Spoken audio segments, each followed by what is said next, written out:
Good afternoon, everyone. My name is Melissa Gopnik. I'm a Senior Vice President at Commonwealth, and I will be your moderator for today. Thank you so much for joining our webinar, Financial Resiliency Strategies, How Lower Income Households Are Weathering COVID. We still have a bunch of people signing on to the webinar today, but we did want to recognize those of you who were on time and thought we could start with a few questions so we can get to know a little bit more about who is joining us this afternoon. So please let us know what industry you're from or what's your role.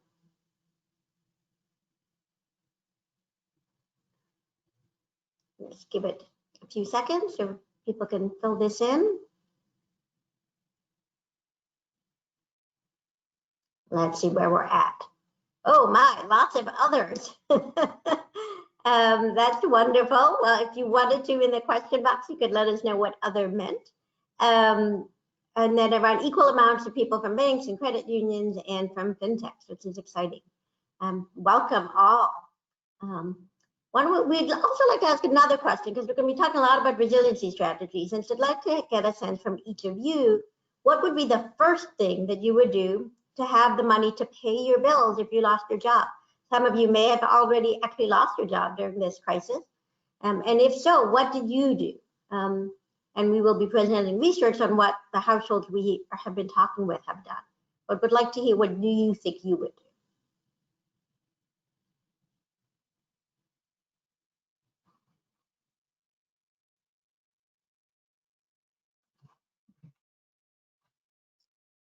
Wow, all of you.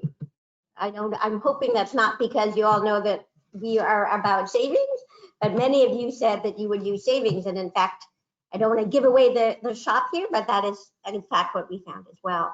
And then we have one last question for you today. Who do you think should be doing the most work to support people being financially resilient? And I know it's tough, but let's just all select one, the most work to support people to be financially resilient.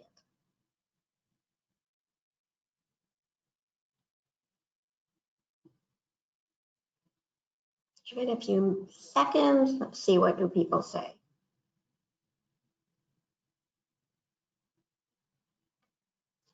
Government, absolutely. It's interesting that our research has found that as well, that during this crisis specifically, where it's impacting everyone, there is a greater sense of government should be having a role. And that some folks as well think that it's an individual responsibility to do what they can to improve their situation. And then some said employers. Thank you all for participating in our polls. I'm going to give it just one more minute to make sure that we have time. We can see that people are still, the number of attendees keeps climbing. So I'm going to give it one more minute to make sure that everyone is here.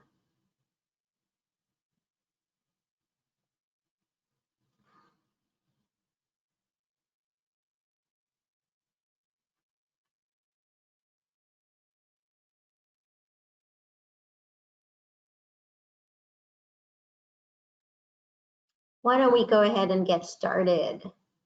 So again, welcome. Thank you for joining us today on this webinar. My name is Melissa Gopnik. I'm a Senior Vice President here at Commonwealth, and I will be your moderator today. As you can see from this picture, I am now in post-COVID haircut mode, as I'm sure many of you are as well. So since June of 2020, we at Commonwealth have been conducting bi-weekly interviews every other week, with 56 lower and moderate income households. And we've been asking them questions about how they're managing their finances during this crisis.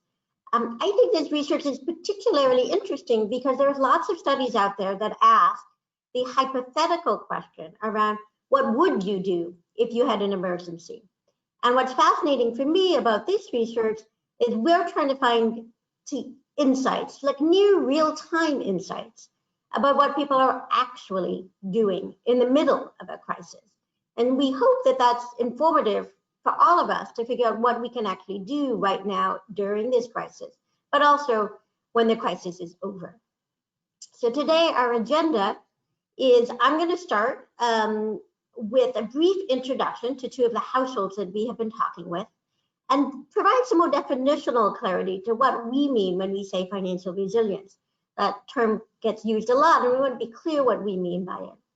Then Dr. Daryl Collins will be presenting the findings of our research to date that she has been leading for us here at Commonwealth. And then Jose Miranda will then join us for the panel discussion about the findings, and specifically what actions key stakeholders can take to support lower and moderate income households. We also really want this to be a lively discussion, so we hope that all of you will ask questions throughout the webinar. And based on feedback on past webinars, we've actually left extra time at the end, so we can try and answer as many questions as we can, and so we can try and really have a discussion about the research and about what actions people can take. I'm going to take a few moments to introduce our speakers for today, and I would invite them to turn on their webcam so you can actually see them. So first, Dr. Daryl Collins is the co-author of Portfolios of the Poor and a pioneer working at the intersection of finance and human vulnerability. Over the last 2 decades, Daryl has built up a broad portfolio of work, really trying to understand the link between household financial management and the provision of financial services for the most vulnerable in the world.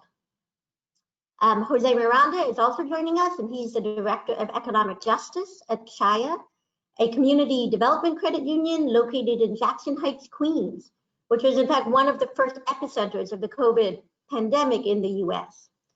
Jose oversees direct service programs for individuals and small businesses in New York City, as well as leading the bank's efforts in advocacy for a more just economy. Jose is passionate about developing and scaling programs that aim to serve and solve the root causes of systemic inequities, and to build power and opportunity for low-income Americans. As I said earlier, we want everyone to ask questions, so I would ask that you locate the question panel, and really feel free to ask questions throughout, and also there'll be extra time at the end as well. Thank you, Daryl and Jose. So why don't we actually get started with the meat of the webinar, because that's, I know, what you all came to hear about. I think what is really unique about the time that we're in, and we all are experiencing it, is the multiple assaults on the many aspects of our lives. This is both a health crisis. We have changed how we work. We changed how our children have been going to school. And there's been new recognition of the long-standing racial inequities in our society. And also huge assaults on all of our financial lives, our incomes, our expenses, our debts, our assets, everything has been impacted. But what we've seen in our research is the financial impact is quite varied, even amongst low and moderate income households. We've seen some dramatic decreases in income for those who have lost their jobs. We've seen some people with stable income, and we've actually seen others with some increases in income, although some of those increases have been short term. So for example, we've spoken with Amy, who is a white woman who lives in New Jersey with her partner. Before COVID, she worked as a buyer for a boutique, and her partner worked in construction.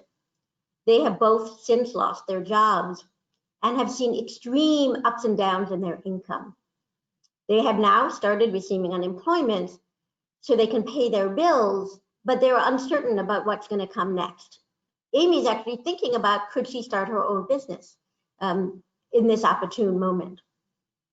Joshua, the 38-year-old father of one child who lives in Georgia. He's African American, and before COVID, he worked full-time refurbishing and remodeling retail stores all across the country, and he loved it. He loved to travel. Since then, he lost that job. He got another job and then lost that job, and is now on unemployment, and is actually has more income than he had when he was employed. And I'm talking about Amy and Joshua not because they're anything special, not because they're unique. They're just meant to illustrate what we mean when we say financially resilient.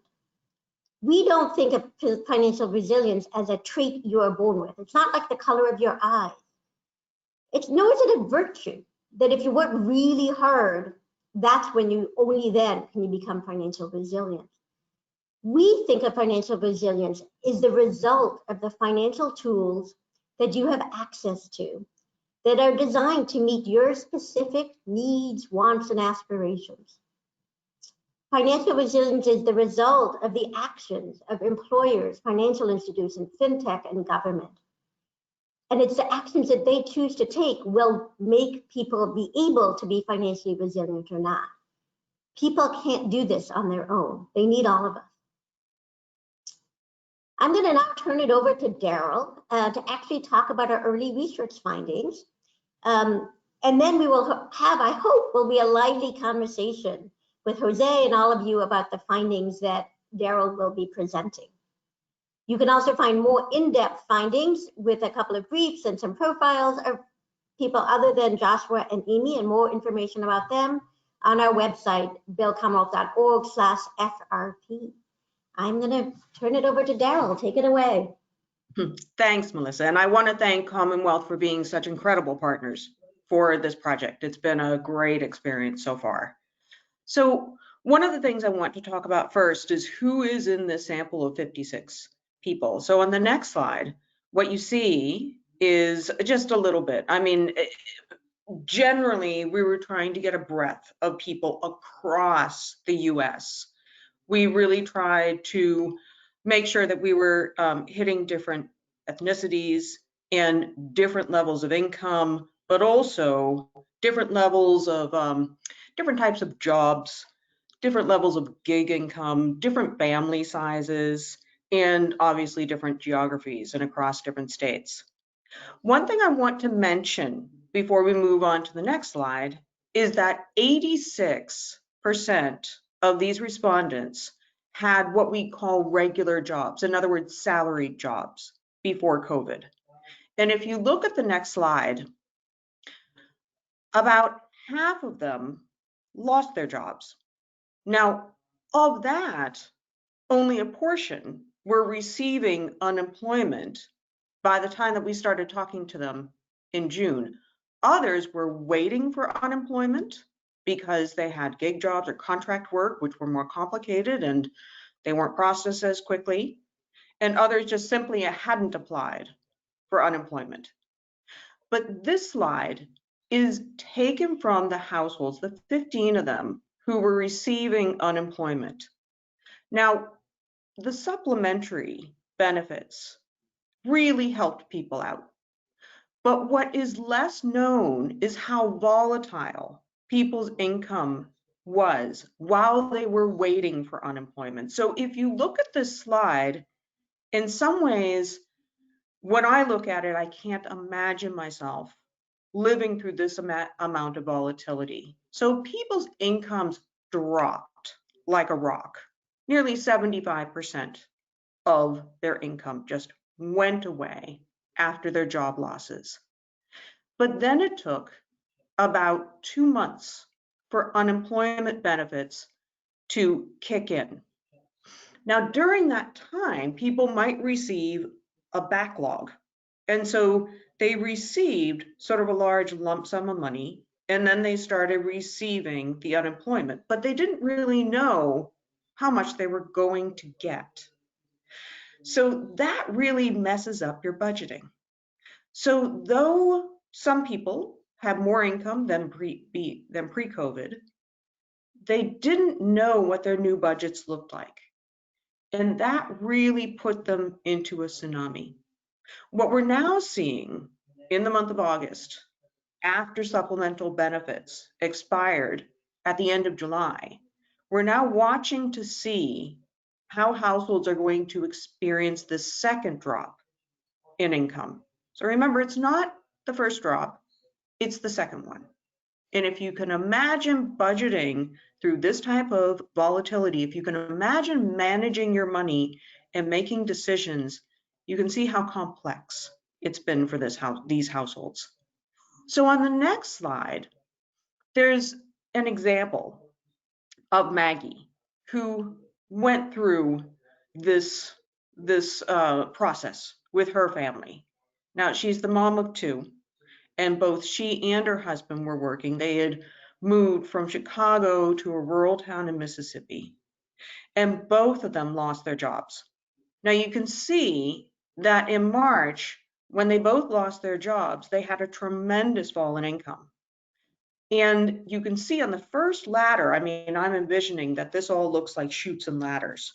So as they were trying to manage their way through a higher income, they were doing all sorts of coping strategies. And those coping strategies are how they manage that loss in income. And then you see in April where they start receiving their backlog. So that was about $4,600. They received the stimulus at a similar period of time. So now suddenly they're cash rich. And then they started receiving unemployment. And Maggie was very open. She said, actually, we're doing pretty good. But her concern was, we know that the supplemental benefits will go away at the end of July. And then we're not too sure what we're going to do, because I have homeschooling to worry about with my small children. My husband needs to find a job. There isn't that much out there. So they were trying to rely quite a bit on their savings. But as you can see, they had multiple strategies. And that's the tsunami of volatility that so many households have been living through. Volatility is really hard for finances. So on the next slide, what we were next examining is, what type of difference did having savings matter? So in this sample, about 50% of these, or about 50%, lost 50% of their pre-COVID income. And ironically, about half of those had a month's worth of income and savings. Half of them didn't. So it's provided us with a really, unfortunately, good example of how do those households with that lump sum of savings, how did their experience of such a major drop in income, how did that play out? Well, first of all, you can see that in borrowing, of those who had savings, only 8% needed to borrow, compared to 31% who didn't have savings. And then what about increased credit card debt? Only 15% of those with savings increased their credit card debt, compared to 25% who increased their credit card debt of those without savings. Everybody postponed bills in one way or another. So these numbers are higher, but still only 49% of those with savings postponed or partially paid bills, compared with 70% of those without savings. So you can just imagine that as people are going into this next phase of the financial crisis, those with savings, even 1 month of income, are coming out of this period in much better shape than those without. And that's been very important to us. So in the next slide, one of the things that we noticed, shockingly, this methodology uses a lot of audio. There's a lot of asking households open-ended questions about why they're doing different things and what they're thinking, what are their thoughts, how are they doing this, how are they managing through this time. And we listened to the audio really frequently, and we noticed right around the second half of June, wow, a lot of people are saying, yes, I'm putting a bit of money away, I'm putting a bit of money away. You know, when we spoke to people about their pre-COVID behavior, only 6% said, oh, I regularly save. And I mean, we're talking $100 that they put away. We're not talking massive amounts of money, and we didn't really ask about that. We said, are you actively putting money away? Suddenly we kept hearing, man, all these guys are saving money. What's up with this? Are they anticipating worse times? What's going on? And we noticed that through July, and then in August, that really dropped. Now, you would think that these are the people on unemployment who are saving that, maybe a little bit of extra from some of the supplemental benefits. That's not it. It's people who were always saving, who didn't really have major changes in their income. And it's other people who didn't save before. They didn't enter this crisis with a lump sum, but suddenly they're starting to try to save. So in different interviews, they'd say, well, I got a little bit of extra money. I did a little bit more gig work and I'm putting that 100 away. But they were actively trying to switch. What we noticed with those switchers is that they might say in one interview, I'm putting money away, but in the next interview, they wouldn't. And they talk about trying to save. They talk about, I'm not sure I'm doing it right. And you could see that suddenly saving in the middle of a crisis when you don't have those habits nailed down, you don't have your mechanisms, you don't have your products, you don't have your institutions, it's really hard. Whereas those that always had a savings habit, they kept it up. They knew how to ride the wave. They knew how to keep doing that. And they knew that that was important. So we actually have found that really interesting in our later interviews. That percentage of households reporting saving has continued to come down. You would think it would keep coming down, but let's see what happens. The next slide tells a little bit more about, geez, these guys on unemployment. I mean, we figured that at the median, they were paid about 20% more than pre-COVID income. Now, not everybody, but that's at the median. And they knew it, they talked about it, but then they rarely reported saying, okay, I think I'm earning a little bit more, let me sock it away. And that, frankly, surprised me. But as we dug into that, we realized that, first of all, when you lose your job, what's your immediate instinct? You look for a job. Or you're saying, I'm going to get a better job. I'm going to take advantage of this time. This is great. I'm being supported. I'm going to invest in my skills and I'm going to get a better job. Or they might say, hey, this is a great opportunity to knock that debt down. Or, again, there was a sense of just not knowing a plan, not knowing what their budget really was. Because of that volatility, they were disoriented and didn't know how much they should spend, how much shouldn't they spend. They needed to catch up with bills, but then how much do they have back? There was a being disoriented, that volatility really didn't help. So on the next slide, part of what I want to talk about is how did households cope through this volatility that they're going through? Now, this slide deals with people who had lost at least 50% of their income.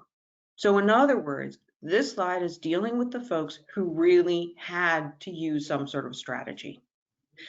Now, like you, what came first? So you can see on the x-axis is the percentage of households that use that strategy. And then on the y-axis is the median amount used. So you can see savings really coming through for a decent amount of households, but it's a lot of money. So in other words, people are really running down their savings. Now, also on this upper quadrant on the right, you can see that what's important is missing bills, decreasing expenses, and then a certain amount of accumulating on credit cards. And you can see this change. So what's not really happening is people are not really increasing their gig income. And a big reason for that is a lot of gig work is the type of stuff that isn't happening as much, Uber, etc. And other things that are happening more, grocery deliveries, etc., there's a lot more competition. So they're not getting as much work and they're not getting as much income. Right now, gifts, using NGOs and food banks and churches and what have you, that's not happening as much. We're wondering if that's going to go up. Likewise, selling possessions hasn't happened as much either. But neither has there been a ton of new borrowing, even from family and friends. Again, we'll see if that goes up. So if you look on the next slide, part of what we're seeing is that we're tracking through time how these coping strategies change. We've seen people first run down their savings and maybe increase their credit cards to what they can and really run down their budgets. On average, people were cutting about 10% of their income in terms of groceries and entertainment and gas and takeout. They really sliced their budgets. And some people have continued to say, I've canceled streaming, I've canceled memberships, I've cut groceries even more. And what we're seeing now is that as people have depleted their savings and as they have reached credit card limits, they're now missing more bills.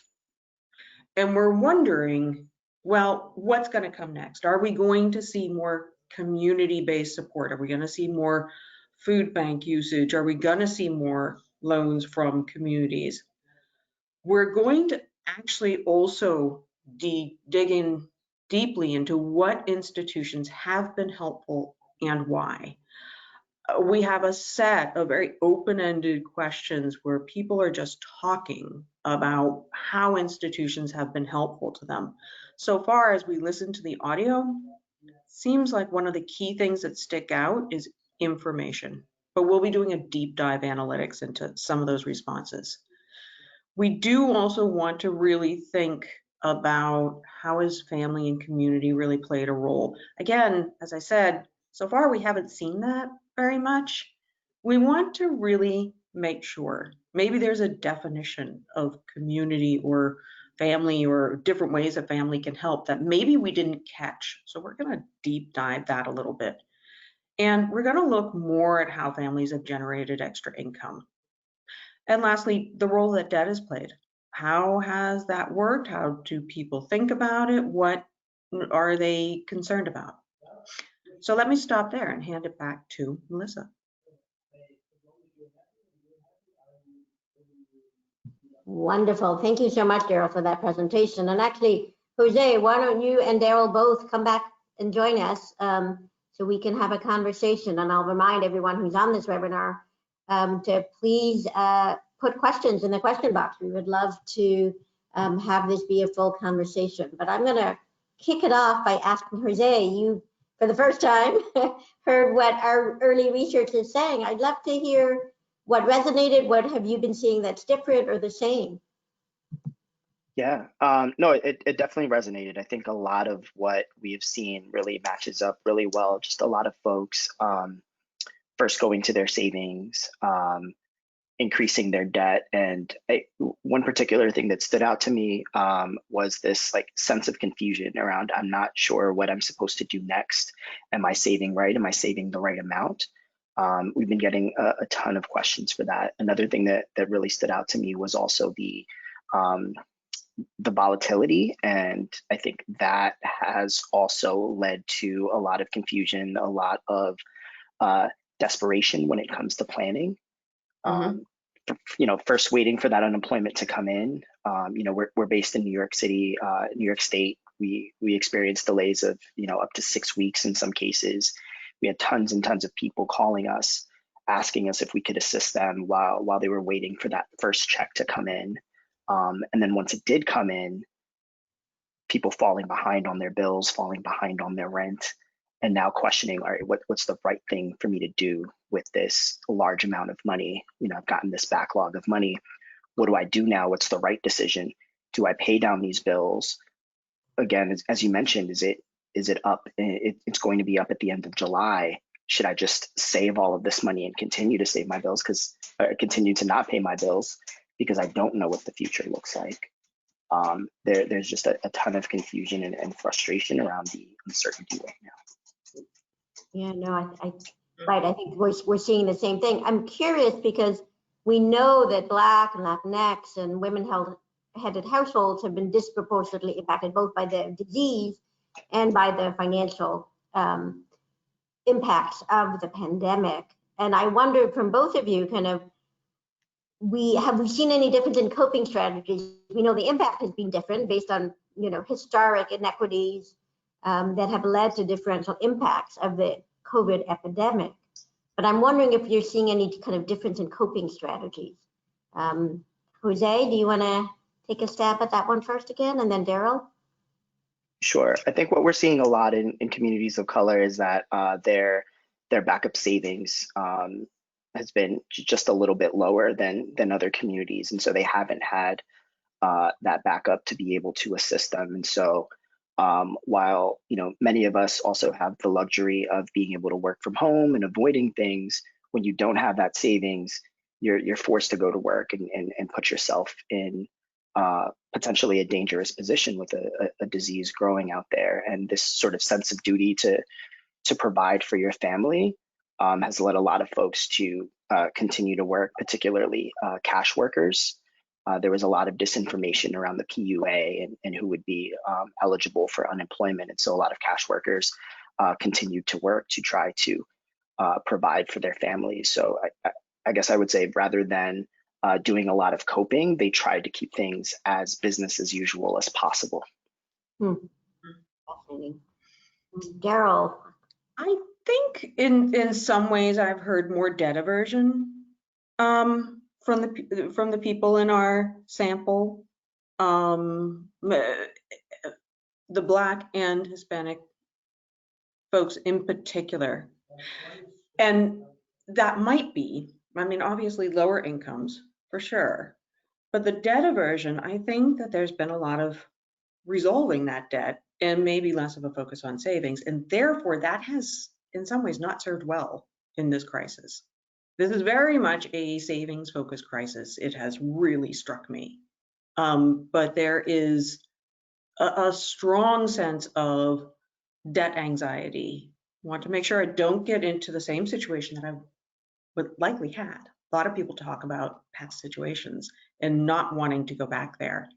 And I can't help but feel that we've almost been not focused on savings early enough to go into a crisis like this.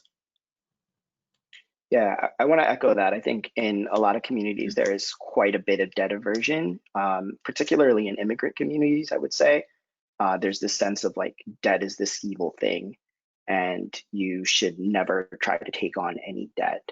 But also compounding that is a lack of access to credit in a lot of communities of color, particularly affordable credit. When you look across the country, there may not be mainstream financial institutions between a payday loan or nothing. And a lot of people smartly choose nothing because the payday loans or other predatory forms of credit will put them in a poor position. Right, I think you're right. I think the inequities in financial service access that happened pre-COVID are impacting how people can live through COVID as well. So I think we're just, in financial lives, as in many people's other lives as well, we're really seeing the long-term impact of the long-standing systemic inequities in our society.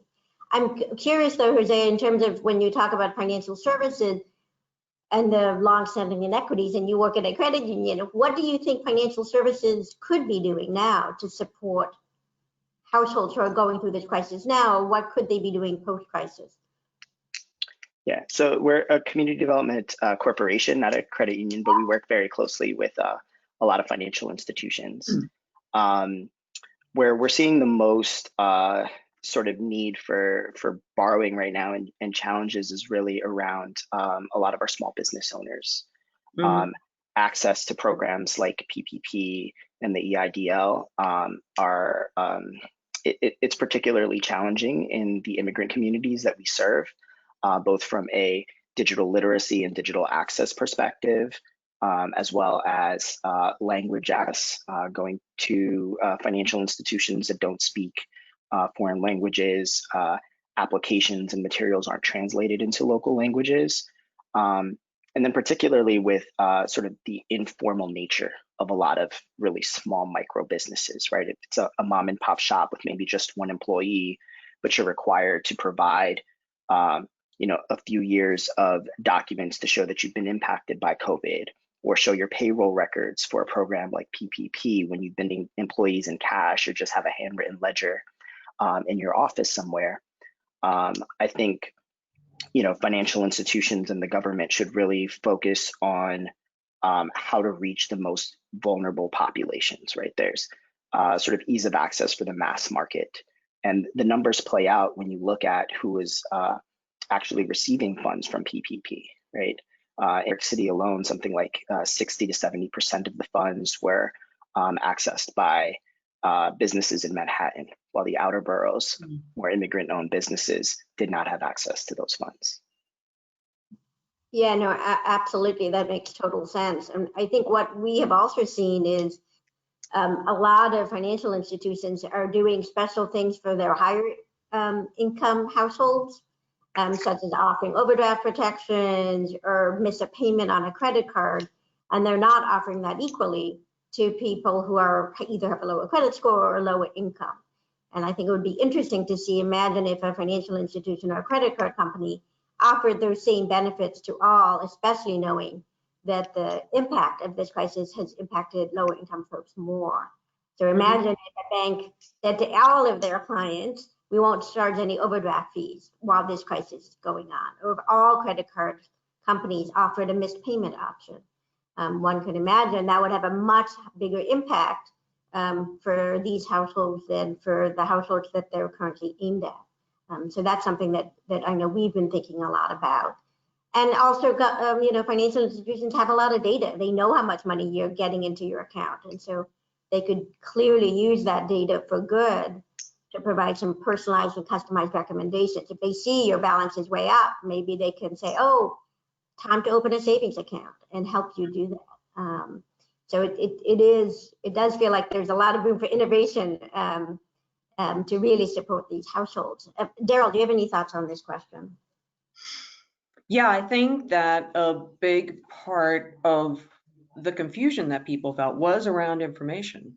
In fact, there's a woman who did decide to take deferment on her mortgage for 6 months, and yet she was saving so that at the end of that deferment, she could pay it all back.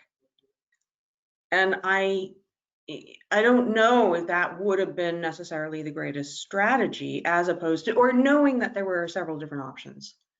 I don't think that even the options that are out there are really understood and are clearly stated, so that folks really are making a choice and not putting themselves under more pressure than they necessarily need to. Mm-hmm. I mean, in our poll at the beginning of this, people thought that government should play a big role. And so I wonder if either of you have thoughts about what, let's focus on state and local governments. I think, Jose, New York City has been doing some things to support people who've been impacted by the COVID epidemic. But I wondered if you have ideas of what else we should be seeing from our state and local and federal government to help these households. Yeah, we've seen things like eviction moratoriums and protections for tenants, mortgage moratorium as well at the state level here in New York. But really, when we talk about expenses and a budget for many Americans, housing is their largest expense. And particularly for lower income Americans, they find themselves in a place that's where they're burdened by their housing, right? And we saw this pre-COVID, just this increase of classification of people who are considered rent burdened or housing burdened. And I'd really love to see our state and local governments try to find a way to deal with that. CHAI started as a housing organization, and we have just been inundated with client calls about people afraid to skip their rent payments, or what do they do about their mortgage. And things like eviction moratoriums are just band-aids. They're temporary relief. What is the city, what is the state, what's the federal government going to do in 3 months when we start seeing a surge of evictions in our court system? And when thinking about something like COVID, we know that housing is so important for health outcomes, for financial outcomes, that stability is so important. And it's something that I don't think gets enough attention right now.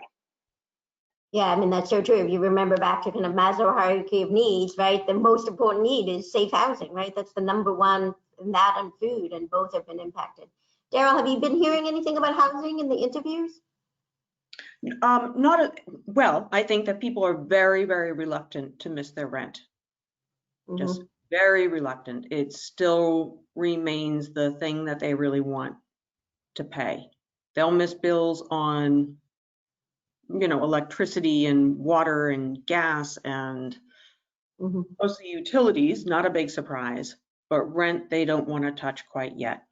So I feel like you can start to see levels of desperation when you start to get into, the penetration of things that people think that they're not going to get forgiven on, or that they aren't going to need later.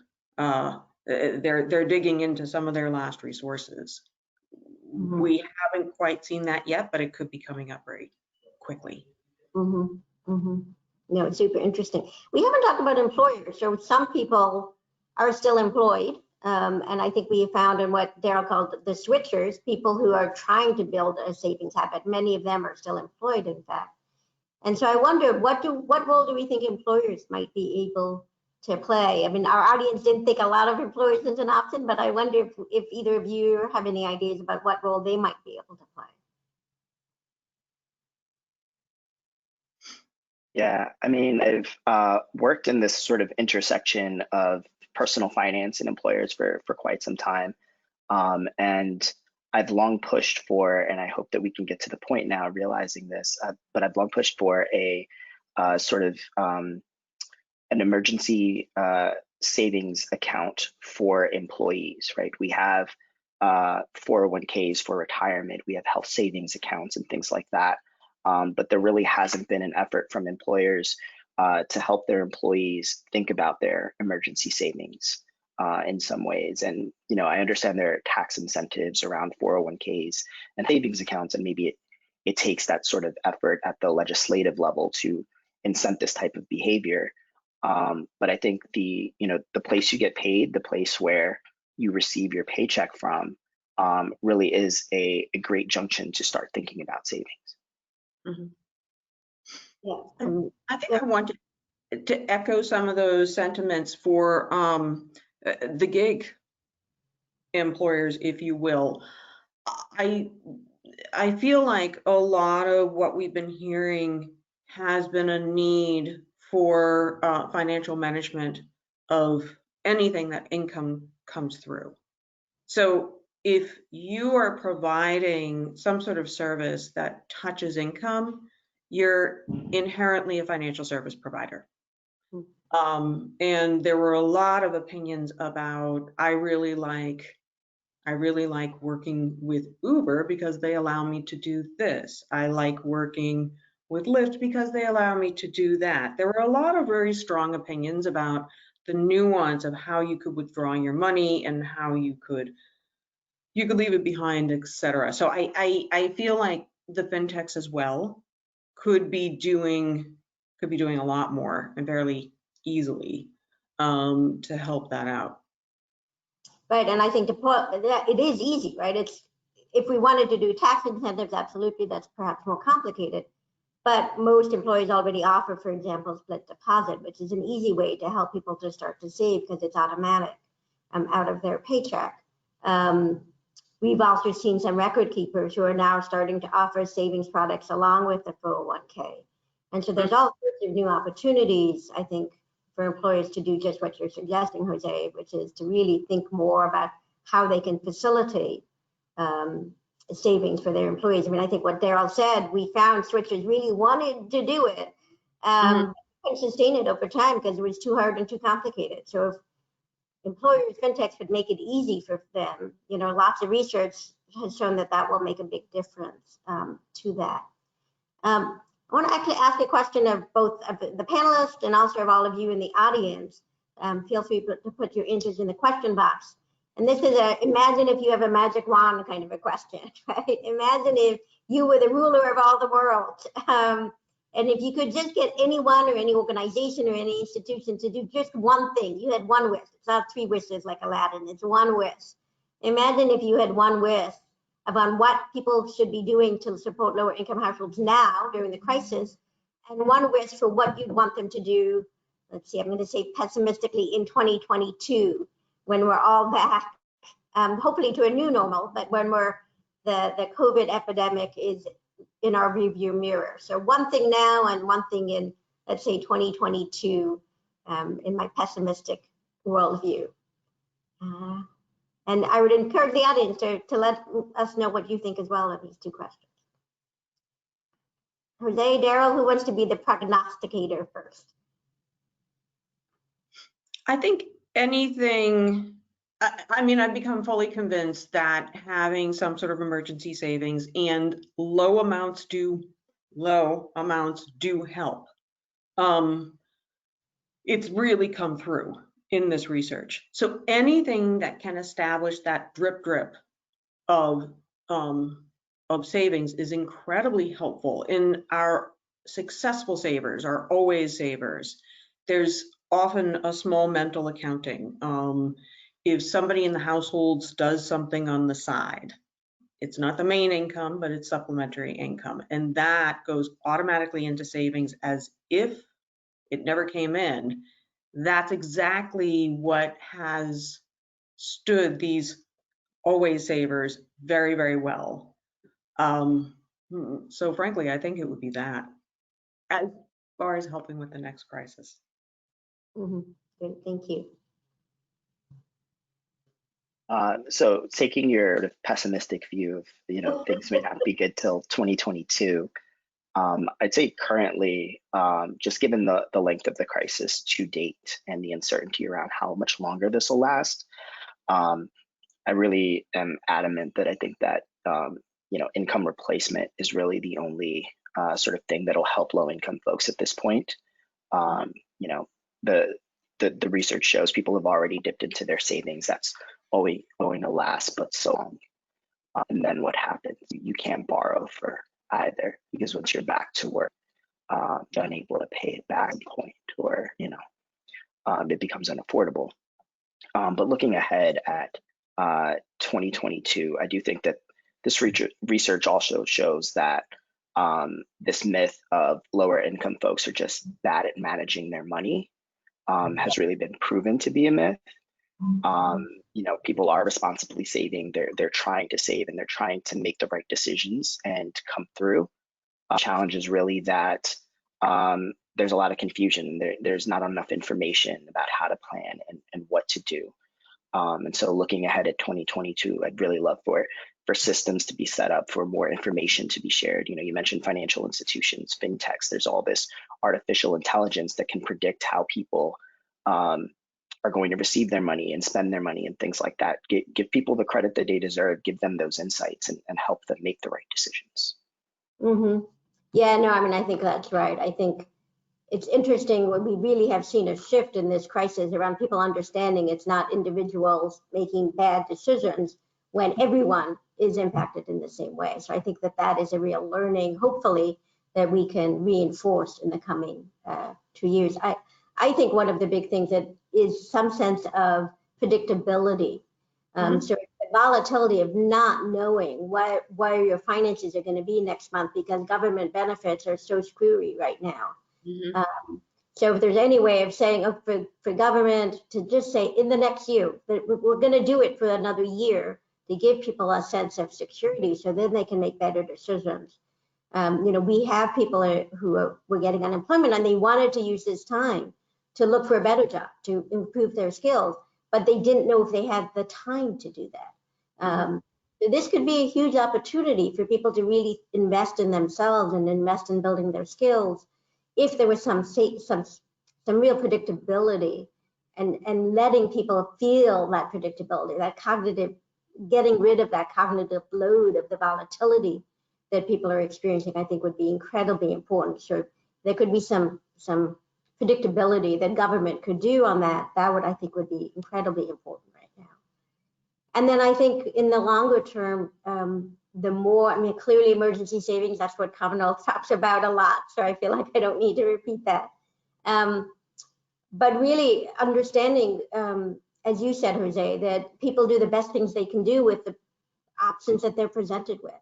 So having options that really meet people's financial needs and their wants and their aspirations, I think would be key. And I think a real opportunity for some innovative practices by financial institutions and by employers in terms of the benefits that they offer. And if we start now, maybe we can get them actually implemented by 2022. That would be my hope.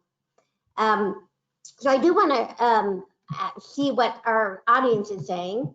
Let's see here. So there were some questions about the research. So this came through the Q&A. Any difference between homeowners and renters? Are we seeing any difference between homeowners and renters? I'd say that I'd have to look at the numbers, but I have the impression that homeowners are coming, are under more stress. Property taxes, not everybody's taking advantage of some sort of deferment, or they see it, some of the folks that we're talking about see it as a real failure. They're very disappointed in themselves. And so like I said, we haven't yet seen people not pay their rent yet, but we don't know what's coming next. Okay, let me see here. So some people are saying government should step in to avoid a domino effect of people not having income. Massive media campaign for building savings. Someone thinks that making financial education a mandatory enrollment to receive housing assistance and to provide some ongoing mentorship for long-term behavior change. What do you all think of that? Making financial education mandatory to receive housing assistance? Boy, that's a tough one for me. I would say, we need to reduce the hurdles to receiving assistance and destigmatize this type of help. If, millionaires and billionaires don't feel ashamed for using tax loopholes to pay smaller taxes, then those of us in vulnerable positions shouldn't feel ashamed to take advantage of government benefits when they're necessary. Yeah, I couldn't agree more. Somebody else says we should increase the federal minimum wage because that will, more money, which is incredibly important. Someone said in 2022, they'd like to see government that encourages savings and more than the use of credit, that there is a sense of, in our media and in our public sphere, there's a lot of talk about credit and buying and consuming versus savings and wanting to see a shift in the norms around that is what some folks are saying. Some people from the retirement industry are on here and thinks that it's a breach of their fiduciary responsibility to encourage people to save for retirement before they have emergency savings. And thoughts on that? That should people be saving for retirement before they have emergency savings? Any comments?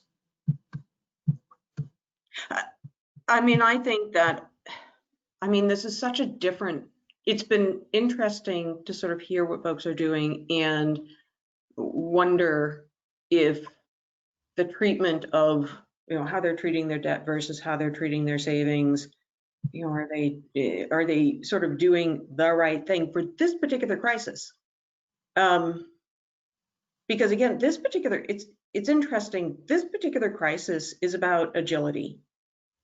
It's about the people that we found who have been more resilient are those who can adapt. Whereas I feel like asset building and debt reduction has to do with, it's like staying on a diet. Whereas the people who have been more successful are those who are willing to take advantage of the food banks or the churches or what have you. And they're willing to sell some part of their possession. It's So it seems to me, just maybe coming back to this point about financial education, is that it's not about education per se. I feel like it's almost like a boot camp in financial agility. And those are the ones who have seem to have been the most resilient. I might venture to say in this small sample that when I think of those most resilient and those characteristics, they seem to be more women, but I mean, small sample. I mean, to be agile, you need the products to be agile with, right? You can't be agile by yourself, right? So you need the community resources to be available. You need the banks to be in your community. You need them not to discriminate against you because you have a bad check in your history, or because you have a low credit score, or because you're Black. Like, you need all of that in order to be agile. You need the tools to be available to you. So I think there really is kind of a little bit of a dance that needs to happen, that the tools need to be there so that people can take advantage of them. Jose, do you? Yeah. Well, and also to go back to what we were talking about a little bit earlier, I think this is a great place where employers, financial institutions, and governments can really intersect. I mean, it doesn't have to be an either or, choosing between retirement savings and emergency savings. Can we develop the type of flexible, agile products that would allow you to have access to those funds for either case? And we know in the case of lower income Americans that the tax incentives of something like a 401k aren't as huge as the interest one pay having to borrow for something, some form of emergency. So, I think thinking outside the box and bringing people together to create sort of more flexible products, I think would be a great solution where it doesn't have to be this dichotomy. Yes. I think on that, we're gonna thank you so much for everyone who's asked questions. I think I've gotten to a lot of them. I apologize if I didn't. Jose, thank you so much for joining us. Daryl, it's a pleasure. And I should have said at the beginning, we have recorded this webinar, and so it will be available on our website. I do want to leave all of you with some food for thought, which really builds a lot on what Jose and Daryl and what many of you have said, is how can we think out of the box? How can we really take this moment of change and of new possibilities to think of new ways that all of us in each of our roles, in our agencies, in our organizations, in our lives, can take new action? What can we do to help people manage during these incredibly uncertain and volatile financial times? We know savings helps. How can we help people start the savings habits and maintain it during this volatile time? And how can we make sure that people don't end up with more credit card debt and unmanageable past due bills? People are doing that now. They've used up their saving. They're no longer getting extra income. So we are on the precipice of people having much more debt. And we did this in 2008, and we know that it took a long time for people to dig out. So how could we prevent that from happening this time? That's really a key thing that all of us, if we think carefully about it, can take action today to prevent the consequences of this financial tsunami being longstanding. So thank you all for your participation. It's been a pleasure. And with that, I will say good night. Goodbye. Thanks so much. Thank you. Thank you.